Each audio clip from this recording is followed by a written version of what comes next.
हाजीपुर शहर कई मायने में भारत के कुछ विशेष शहरों में से एक है, लेकिन कुछ समस्याएं ऐसी है जो पीढ़ी दर पीढ़ी चली आ रही है। ऐसे ही एक समस्या है जल जमाव की, जिसके संदर्भ में स्थानीय निवासी व समाजसेवी राकेश रंजन ने कहा कि जब तक हाजीपुर में कोई सांसद नहीं बनेगा तब तक यहाँ का विकास संभव नहीं है। जल जमाव के संदर्भ में उन्होंने कहा कि कल जमाव की समस्या आज की नहीं है, यह रामविलास जी के राजनीतिक काल से बनी हुई है। इतने यहाँ से सांसद हुए और केंद्रीय मंत्री भी, लेकिन ये समस्या जियों की त्यों बनी हुई है। जल जमाव से कई सारी बीमारियों से त्रस्त है यहाँ की जनता। स्थानीय निवासी और समाज सेवी राकेश रंजन ने न्यूज़लाइन नेटवर्क संवाददाता से बात करते हुए इस विषय पर क्या कुछ कहा, आइए जानते हैं।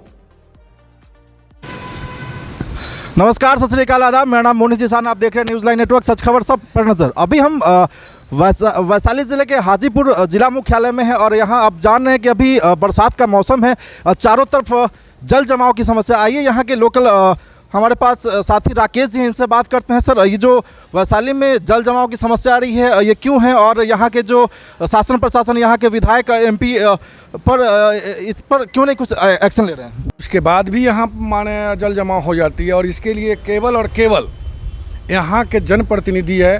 1977 से रामविलास परिवार की कब्जा है यहाँ के लोकसभा सीटों पे, और यहाँ तक कि चिराग डेली कहते हैं कि हाजीपुर हमारी है और हाजीपुर से हम हैं, लेकिन हाजीपुर में आज तक माननीय रामविलास जी हो रहे हों, अभी पारस जी हैं, केंद्रीय मंत्री हैं, लेकिन हाजीपुर की जल निकासी की एक सुगम व्यवस्था नहीं की गई। आपको जानकर बड़ी आश्चर्य होगी और हाजीपुर के जनताओं पे हमें एक आश्चर्य हो रहा है। सन 2000 से हाजीपुर के एमएलए बीजेपी के रहे हैं और आज तक बीजेपी के ही लोग हाजीपुर के एमएलए हैं, फिर भी ये केवल नमामि गंगे चला रहे हैं। नमामि गंगे नहीं है, ये माननीय बीजेपी के एक मंत्री हैं जो अपने आप के बहुत बड़ा मंत्री करते हैं, जो हाजीपुर के ही हैं, और यहाँ के जो विधायक है रोज़ कोरहाड़ा घाट की सफाई करते हैं, लेकिन हाजीपुर से जल निकासी नहीं होती है। आप जान ले, मैं आपके माध्यम से पूरे हाजीपुर के जनताओं को बताना चाहता हूँ कि हाजीपुर में सन 2000 से बीजेपी का कब्जा रहा, हाजीपुर नगर पालिका पर कब्जा उनके रहा, हाजीपुर प्रखंड प्रमुख और उप प्रमुख पे उनके कब्जा रहा, हाजीपुर के तमाम नगर परिषद के वार्ड उनका रहा, फिर भी आज हाजीपुर में जल निकासी नहीं हो रही है। और आप जानकर आश्चर्य करेंगे कि जब बारिश होती है तो ये टैंक से पानी उपसते हैं, जैसे कि वो कहावत है ना कि ऊँट के मुंह में जीरा का फ़ौरन। यह पानी नहीं है, ये राशि की उगाही हो रही है और इसमें यहाँ के स्थानीय विधायक और पूर्व केंद्र के माननीय गृह राज्य मंत्री जी, यहाँ के सांसद और केंद्रीय कैबिनेट मंत्री पशुपति कुमार पारस जी, सबको इसका कमीशन जाता है और ये कमीशन खोरी करते हैं। और इसका सबसे बड़ा भ्रष्ट और सबसे बड़ा यहाँ के जो एग्जीक्यूटिव अफसर जो हैं नगर परिषद के, वो सबसे बड़ा भ्रष्ट है। और मैं मांग करता हूँ यहाँ के जनताओं से कि ये सारे नेताओं को इस बार बता दीजिए, क्योंकि हम पार्टिकुलर किसी पार्टी की बात नहीं करती हैं। जो हाजीपुर की बात करे, जो हाजीपुर की विकास की बात करे, जो हाजीपुर को आपको याद होना चाहिए, और हाजीपुर के लोगों को माननीय रामविलास जी कहते हैं कि हाजीपुर को इलेक्ट्रॉनिक शहर बनाएंगे। वो इलेक्ट्रॉनिक शहर यहाँ से कहाँ चला गया पता नहीं चला, और उन्हीं का बेटा कहता है कि मैं हाजीपुर से एमपी बनूंगा। मैं पूछना चाहता हूँ कि हाजीपुर से आप एमपी बनेंगे तो आपके चाचा 5 साल केंद्रीय मंत्री है, हाजीपुर के जल निकासी का एक योजना का नाम बता दे।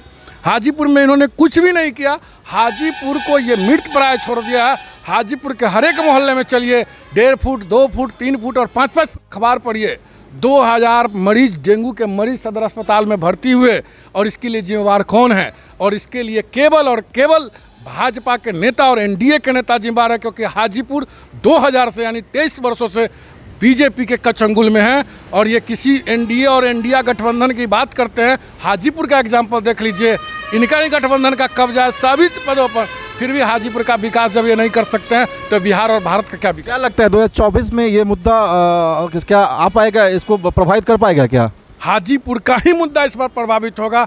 न इनके झांसे में न मंदिर आना है, न G20 आना है, न ये जात बिरादरी आना है, ये कुछ नहीं आएगा।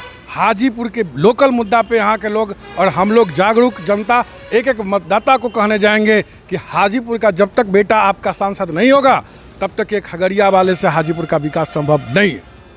अभी बिहार के राजनीति में एक नया चेहरा प्रशांत किशोर आया है और अभी सामने प्रशांत किशोर की ऑफिस का आज इनॉग्रेशन हुआ है। आप क्या कहेंगे, प्रशांत किशोर की राजनीति में आने से क्या बहुत कुछ व्यवस्था परिवर्तन की बात करते हैं, क्या संभव है क्या?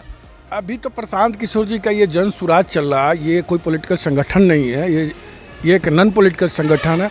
अगर ये इन फ्यूचर अगर राजनीति पार्टी में आते हैं तो फिर इस पे बोला जाएगा। अभी तो ये माननीय नॉन पॉलिटिकल संगठन है। ये जो ऑफिस बना है इसके बारे में, यहाँ हाजीपुर में एक ऑफिस इनॉग्रेट हुआ, आज ही हुआ, इसके बारे में आप क्या कहना चाहेंगे? ये तो नॉन पॉलिटिकल संगठन जनसुराज है इसका है, इसमें सभी पार्टी अभी 2 अक्टूबर को इसके पार्टी की भी घोषणा होनी है। बहुत जल्द सुनने में आया है सूत्रों से कि 2024 का लोकसभा चुनाव से आगाज़ करेगी, ये मैदान में उतरेगी। बस कोई भी आए, चाहे जन प्रशांत जी का टीम आए या इंडिया गठबंधन का टीम आए या एनडीए गठबंधन का टीम आए, कोई भी आए, केवल और केवल हाजीपुर का लोग चाहिए। हाजीपुर के जो लोग होंगे, हाजीपुर के जनता केवल उसी को वोट करेगा, चाहे वो किसी गठबंधन का हो। बहुत बहुत धन्यवाद राकेश जी। अपना एक बार परिचय दे दीजिए। मेरा नाम राकेश रंजन यादव हुआ, बस हाजीपुर से हूँ, सोशल कार्य सामाजिक कार्य करता हूँ और एक हमारी छोटी संगठन है लोकतंत्र मेरा अधिकार, उसी को मैं चलाता हूँ। बहुत बहुत धन्यवाद। ये राकेश जी थे, इन्होंने हाजीपुर की समस्या के बारे में अपनी राय रखी। बहुत बहुत धन्यवाद। आप हमारे चैनल को लाइक